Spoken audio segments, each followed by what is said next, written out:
Kollywood Thalaivan super star Rajinikanth, దివంగత star heroine Sridevi ఇద్దరూ కలిసి చాలా సినిమాలు చేశారు. ఇద్దరిది సూపర్ హిట్ పేరు. రజనీ సినిమాలో శ్రీదేవి ఉంటే ఆ సినిమా సూపర్ హిట్ అన్నట్టే. అయితే రజనీకాంత్ కూడా శ్రీదేవితో కలిసి నటించడానికి బాగా ఇంట్రెస్ట్ చూపించారట. ఇద్దరూ కలిసి పనిచేయడం వల్ల శ్రీదేవి మీద మనసు పడ్డారట. ఆమెను పెళ్లి కూడా చేసుకోవాలనుకున్నారట రజనీకాంత్. తనతో నటించే హీరోయిన్ శ్రీదేవినే పెళ్లాడాలనుకున్నారట రజనీ. అయితే ఈ విషయం తనకు చెప్పాలని అనుకున్నారట. Rajinikanth, Sridevi on screen super hit పేరు. ఆఫ్ స్క్రీన్ కూడా అది సూపర్ హిట్ చేసేద్దామని ఆమెకు చెప్పాలని ఉత్సాహంగా వెళ్లారట. ఆ టైంలో శ్రీదేవి కూడా రజనీ మీద ప్రేమతో ఉన్నారట. రజనీ స్టైల్, స్వాగ్ అన్నిటికీ మించి ఆయన స్టార్డమ్ కూడా శ్రీదేవికి ఇష్టమట. ఆ టైంలోనే శ్రీదేవి కొత్త ఇంటి గృహప్రవేశం టైంలో ఆమెను తన ఇంటి దేవతగా ఆహ్వానించాలని వెళ్లారట రజనీకాంత్. అయితే రజనీకాంత్ శ్రీదేవి ఇంటికి వెళ్ళగానే అక్కడ పవర్ పోయి అంతా బ్లాక్ అయిందట. అదేదో బ్యాడ్ సైన్ అని భావించిన రజనీకాంత్ తన ప్రేమ పెళ్లి విషయాన్ని శ్రీదేవికి చెప్పకుండానే ఆగిపోయారట. ఈ విషయాన్ని రజనీకాంత్ ని సినిమాలకు ఇంట్రడ్యూస్ చేసిన కె బాలచందర్ ఒక ఇంటర్వ్యూలో చెప్పారు. శ్రీదేవిని పెళ్లి చేసుకోవాలనుకున్న రజనీకాంత్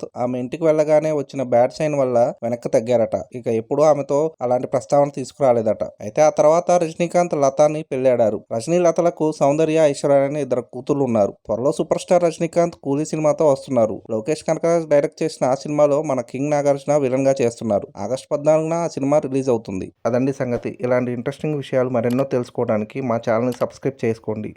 మా వీడియోస్కి లైక్ చేసి పక్కనే ఉన్న బెల్ ఐకాన్ క్లిక్ చేయడంతో మా వీడియోస్ మీకు నోటిఫికేషన్ రూపంలో వస్తాయి.